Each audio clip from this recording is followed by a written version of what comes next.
ओम शांति 18/11/2024 प्रातः मुरली। ओम शांति। बाप दादा मधुबन। बाबा आज कह रहे हैं, मीठे बच्चे, बाप है अविनाशी वैद्य जो एक ही महामंत्र से तुम्हारे सब दुख दूर कर देता है। मीठे बच्चे, बाप है अविनाशी वैद्य जो एक ही महामंत्र से तुम्हारे सब दुख दूर कर देता है। प्रश्न: माया तुम्हारे बीच में विघ्न क्यों डालती है? कोई कारण बताओ। उत्तर: पहला, क्योंकि तुम माया के बड़े से बड़े ग्राहक हो। उसकी ग्राहकी खत्म होती है, इसलिए विघ्न डालती है। दूसरा, जब अविनाशी वैद्य तुम्हें दवा देता है तो माया की बीमारी उथलती है, इसलिए विघ्नों से डरना नहीं है। मन मना भव के मंत्र से माया भाग जाएगी। ओम शांति। बाप बैठ बच्चों को समझाते हैं। मनुष्य मन की शांति कह हैरान होते हैं। रोज कहते भी है ओम शांति, परंतु इसका अर्थ न समझने के कारण शांति मांगते ही रहते हैं। कहते भी है आई एम आत्मा, अर्थात आई एम साइलेंस। हमारा स्वधर्म है साइलेंस। फिर जबकि स्वधर्म शांति है तो फिर मांगना क्यों? अर्थ न समझने के कारण फिर भी मांगते रहते हैं। तुम समझते हो ये रावण राज्य है, परंतु ये भी नहीं समझते कि रावण सारी दुनिया का आम और भारत का खास दुश्मन है, इसलिए रावण को जलाते रहते हैं। ऐसा कोई भी मनुष्य है जिसको कोई वर्ष वर्ष जलाते हो? इनको तो जन्म जन्मांतर कल्प कल्पांतर जलाते आए हैं, क्योंकि ये तुम्हारा दुश्मन बहुत बड़ा है। 5 विकारों में सब फंसते हैं। जन्म ही भ्रष्टाचार से होता है तो रावण का राज्य हुआ। इस समय अथाह दुख है। इसका निमित्त कौन? रावण। ये कोई को पता नहीं दुख किस कारण होता है। ये तो राज्य ही रावण का है। सबसे बड़ा दुश्मन यह है। हर वर्ष उसकी एफिजी बनाकर जलाते रहते हैं। दिन प्रतिदिन और ही बड़ा बनाते जाते हैं। दुख भी बढ़ जाता है। इतने बड़े बड़े साधु संत महात्माएं राजाएं आदि है, परंतु एक को भी यह पता नहीं कि रावण हमारा दुश्मन है, जिसको हम वर्ष वर्ष जलाते हैं और फिर खुशी मनाते हैं। समझते हैं रावण मरा और हम लंका के मालिक बने, परंतु मालिक बनते नहीं हैं। कितना पैसा खर्च करते हैं। बाप कहते हैं, तुमको इतने अनगिनत पैसे दिए, सब कहाँ गवाए? दशहरे पर लाखों रुपए खर्च करते हैं। रावण को मारकर फिर लंका को लूटते हैं। कुछ भी समझते नहीं। रावण को क्यों जलाते हैं? इस समय सब इन विकारों की जेल में पड़े हैं। आधा कल्प रावण को जलाते हैं क्योंकि दुखी है। समझते भी है रावण के राज्य में हम बहुत दुखी हैं। ये नहीं समझते हैं कि सतयुग में ये 5 विकार होते नहीं। ये रावण को जलाना आदि होता नहीं। पूछो ये कब से मनाते आए हो? कहेंगे ये तो अनादि चला आता है। रक्षाबंधन कब से शुरू हुआ? कहेंगे अनादि चला आता है। तो ये सब समझ की बातें हैं ना। मनुष्य की बुद्धि क्या बन पड़ी है। न जानवर है न मनुष्य है, कोई काम के नहीं। स्वर्ग को बिल्कुल जानते नहीं। समझते हैं बस यही दुनिया भगवान ने बनाई है। दुख में याद तो फिर भी भगवान को करते हैं। हे भगवान, इस दुख से छुड़ाओ, परंतु कलयुग में तो सुखी हो न सके। दुख तो जरूर भोगना ही है, सीढ़ी उतरनी ही है। नई दुनिया से पुरानी दुनिया के अंत तक के सब राज बाप समझाते हैं, दुख तो ज़रूर भोगना ही है, सीढ़ी उतरनी ही है। नई दुनिया से पुरानी दुनिया के अंत तक के सब राज बाप समझाते हैं। बच्चों पास आते हैं तो बोलते हैं कि सब दुखों की दवाई एक है। अविनाशी वैद्य है ना, 21 जन्मों के लिए सबको दुखों से मुक्त कर देते हैं। वो वैद्य लोग तो खुद भी बीमार हो जाते हैं। ये तो है अविनाशी में वैद्य। ये भी समझते हो दुख भी अथाह है, सुख भी अथाह है। बाप अथाह सुख देते हैं, वहाँ दुख का नाम निशान नहीं होता। सुखी बनने की ही दवाई है। सिर्फ मुझे याद करो तो पावन सतो प्रधान बन जाएंगे, सब दुख दूर हो जाएंगे, फिर सुख ही सुख होगा। गाया भी जाता है, बाप दुख हरता सुख करता है। आधा कल्प के लिए तुम्हारे सब दुख दूर हो जाते हैं। तुम सिर्फ अपने को आत्मा समझ बाप को याद करो। आत्मा और जीव दो का खेल है। निराकार आत्मा अविनाशी है और साकार शरीर विनाशी है। इनका खेल है। अब बाप कहते हैं, देह सहित देह के सब संबंधों को भूल जाओ। गृहस्थ व्यवहार में रहते अपने को ऐसा समझो कि हमको अब वापिस जाना है। पतित तो जा न सके, इसलिए मामे का याद करो तो सत्प्रधान बन जाएंगे। बाप के पास दवाई है ना, ये भी बताता हूँ। माया विघ्न जरूर डालेगी। तुम रावण के ग्राहक हो ना, उनकी ग्राहकी चली जाएगी तो जरूर फतकेगी, परेशान होगी। तो बाप समझाते हैं, ये तो पढ़ाई है, कोई दवाई नहीं है। दवाई यह है याद की यात्रा। एक ही दवाई से तुम्हारे सब दुख दूर हो जाएंगे। अगर मेरे को निरंतर याद करने का पुरुषार्थ करेंगे तो। भक्ति मार्ग में ऐसे बहुत है जिनका मुख चलता ही रहता है, कोई न कोई मंत्र राम नाम जपते रहते हैं।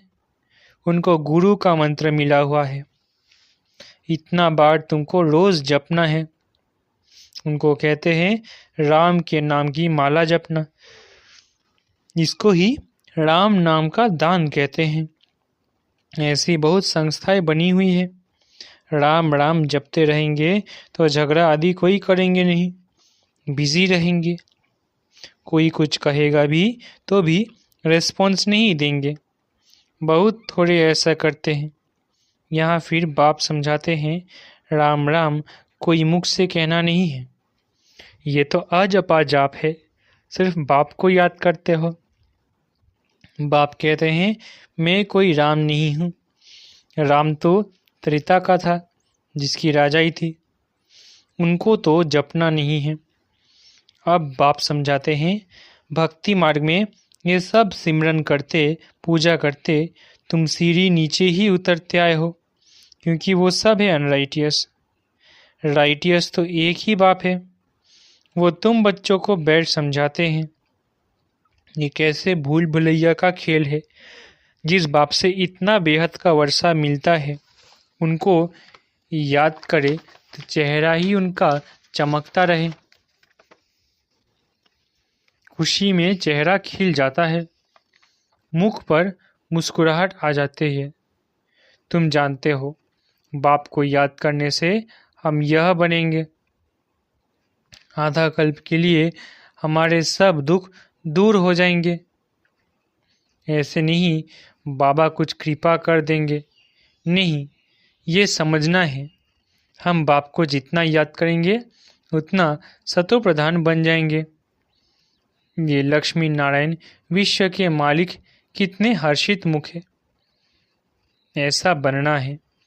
बेहद के बाप को याद कर अंदर में खुशी होती है, फिर से हम विश्व का मालिक बनेंगे। ये आत्मा की खुशी के संस्कार ही फिर साथ चलेंगे, फिर थोड़ा थोड़ा कम होता जाएगा। इस समय माया तुमको बहुत हैरान करेगी। माया कोशिश करेगी तुम्हारी याद को भुलाने की। सदैव ऐसे हर्षित मुख रह नहीं सकेंगे। जरूर कोई समय गुटखा खाएंगे। मनुष्य जब बीमार पड़ते हैं तो उनको कहते भी होंगे शिव बाबा को याद करो, परंतु शिव बाबा है कौन ये किसको पता नहीं, तो क्या समझ याद करे, क्यों याद करे। तुम बच्चे तो जानते हो बाप को याद करने से हम तमो प्रधान से सतो प्रधान बनेंगे। देवी देवता सतो प्रधान है ना, उनको कहा ही जाता है डीटी वर्ल्ड। मनुष्य की दुनिया नहीं कहा जाता, मनुष्य नाम होता नहीं। फलाना देवता वो है ही डीटी वर्ल्ड, ये है ह्यूमन वर्ल्ड। ये सब समझने की बातें हैं, बाप ही समझाते हैं। बाप को कहा जाता है ज्ञान का सागर। बाप अनेक प्रकार की समझानी देते रहते हैं, फिर भी पिछाड़ी में महामंत्र देते हैं। बाप को याद करो तो तुम सतो प्रधान बन जाएंगे और तुम्हारे सब दुख दूर हो जाएंगे। कल पहले भी तुम देवी देवता बने थे, तुम्हारी सीरत देवताओं जैसी थी। वहाँ कोई भी उल्टा सुल्टा बोलते नहीं थे, ऐसा कोई काम ही नहीं होता है। वो है डीटी वर्ल्ड, ये है ह्यूमन वर्ल्ड। फर्क है ना, ये बाप बैठ समझाते हैं। मनुष्य तो समझते हैं डीटी वर्ल्ड को लाखों वर्ष हो गए। यहाँ तो कोई को देवता कह नहीं सकते, देवताएं तो स्वच्छ थे। महान आत्मा देवी देवता को कहा जाता है, मनुष्य को कभी नहीं कह सकते। ये है रावण की दुनिया। रावण बड़ा भारी दुश्मन है, इन जैसा दुश्मन कोई होता नहीं। हर वर्ष तुम रावण को जलाते हो, यह है कौन किसको पता नहीं, कोई मनुष्य तो नहीं है। ये है 5 विकार, इसलिए इनको रावण राज्य कहा जाता है। 5 विकारों का राज्य है ना, सब में 5 विकार है।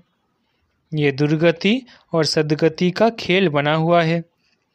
अभी तुमको सद्गति के टाइम आदि का भी बाप ने समझाया है, दुर्गति का भी समझाया है। तुम ही ऊंच चढ़ते हो, फिर तुम ही नीच गिरते हो। शिव जयंती भी भारत में ही होती है, रावण जयंती भी भारत में ही होती है। आधा कल्प है दैवी दुनिया, लक्ष्मी नारायण राम सीता का राज्य होता है। अभी तुम बच्चे सबकी बायोग्राफी को जानते हो, महिमा सारी तुम्हारी है। नवरात्रि पर पूजा आदि सब तुम्हारी होती है, तुम ही स्थापना करते हो। श्रीमत पर चल, तुम विश्व को चेंज करते हो, तो श्रीमत पर पूरा चलना चाहिए ना। नंबरवार पुरुषार्थ करते रहते हैं, स्थापना होती रहती है, इसमें लड़ाई आदि की कोई बात नहीं। अभी तुम समझते हो ये पुरुषोत्तम संगम युग है ही बिल्कुल अलग, पुरानी दुनिया का अंत, नई दुनिया का आदि। बाप आते ही है पुरानी दुनिया को चेंज करने। तुमको समझाते तो बहुत है, परंतु बहुत है जो भूल जाते हैं। भाषण के बाद स्मृति आती है, ये पॉइंट समझानी थी। हूबहू कल्प कल्प जैसे स्थापना हुई है वैसे होती रहेगी। जिन्होंने जो पद पाया है वही पाएंगे, सब एक जैसा पद पा नहीं सकते। ऊंच ऊंच पद पाने वाले भी हैं तो कम से कम पद पाने वाले भी हैं। जो अनन्य बच्चे हैं वो आगे चलकर बहुत फील करेंगे। ये साहूकारों की दासी बनेंगी, ये राजाई घराने की दासी बनेंगी, ये बड़े साहूकार बनेंगे जिनको कब कब इनवाइट करते रहेंगे। सबको थोड़े ही इनवाइट करेंगे, सब मुंह थोड़े ही देखेंगे। बाप भी ब्रह्मा मुख से समझाते हैं, सम्मुख सब थोड़े ही देख सकेंगे। तुम अभी सम्मुख आए हो, पवित्र बने हो। ऐसे भी होता है जो अपवित्र आकर यहाँ बैठते हैं, कुछ सुनेंगे तो फिर देवता बन जाएंगे, फिर भी कुछ सुनेंगे तो असर पड़ेगा, नहीं सुने तो फिर आवे ही नहीं। तो मूल बात बाप कहते हैं मन मना भव। इस एक ही मंत्र से तुम्हारे सब दुख दूर हो जाते हैं। मन मना भव ये बाप कहते हैं, फिर टीचर होकर कहते हैं मध्याजी भव।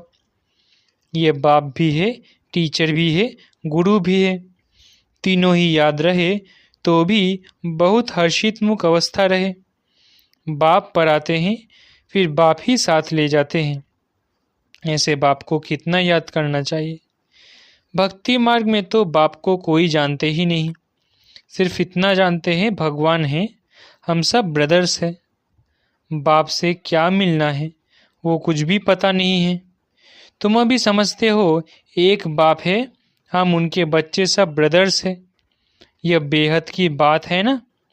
सब बच्चों को टीचर बन पढ़ाते हैं, फिर सबका हिसाब किताब चुकतू कराए वापस ले जाएंगे। इस छीछी दुनिया से वापस जाना है। नई दुनिया में आने के लिए तुमको लायक बनाते हैं। जो लायक बनते हैं वो सतयुग में आते हैं। अच्छा, मीठे मीठे सिखिलधे बच्चों प्रति माता पिता बाप दादा का याद प्यार गुड मॉर्निंग। रूहानी बाप की रूहानी बच्चों को नमस्ते। हम रूहानी बच्चों की रूहानी माता पिता बाप दादा को याद प्यार गुड मॉर्निंग और नमस्ते नमस्ते नमस्ते। शुक्रिया बाबा। धारणा के लिए मुख्य सार। पहला, अपनी अवस्था को सदा एक रस और हर्षित मुख रखने के लिए बाप, टीचर और सद्गुरु तीनों को याद करना है। यहाँ से ही खुशी के संस्कार भरने हैं। वर्षे की स्मृति से चेहरा सदा चमकता रहे। दूसरा, श्रीमत पर चलकर सारे विश्व को चेंज करने की सेवा करनी है। 5 विकारों में जो फंसे हैं उन्हें निकालना है। अपने स्वधर्म की पहचान देनी है। वरदान, सर्व के प्रति अपनी दृष्टि और भावना प्यार की रखने वाले सर्व के प्यारे फरिश्ता भव। सर्व के प्रति अपनी दृष्टि और भावना प्यार की रखने वाले सर्व के प्यारे फरिश्ता भव। स्वप्न में भी किसी के पास फरिश्ता आता है तो कितना खुश होते हैं। फरिश्ता अर्थात सर्व के प्यारे, हद के प्यारे नहीं, बेहद के प्यारे। जो प्यार करे उसके प्यारे नहीं, लेकिन सर्व के प्यारे।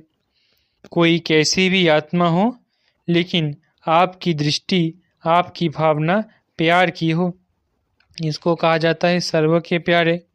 कोई इंसल्ट करे, घृणा करे तो भी उसके प्रति प्यार व कल्याण की भावना उत्पन्न हो, क्योंकि उस समय वो परवश है। स्लोगन, जो सर्व प्राप्तियों से संपन्न है वही सदा हर्षित, सदा सुखी और खुश नसीब है। स्लोगन, जो सर्व प्राप्तियों से संपन्न है वही सदा हर्षित, सदा सुखी और खुश नसीब है। अच्छा, ओम शांति। शुक्रिया बाबा।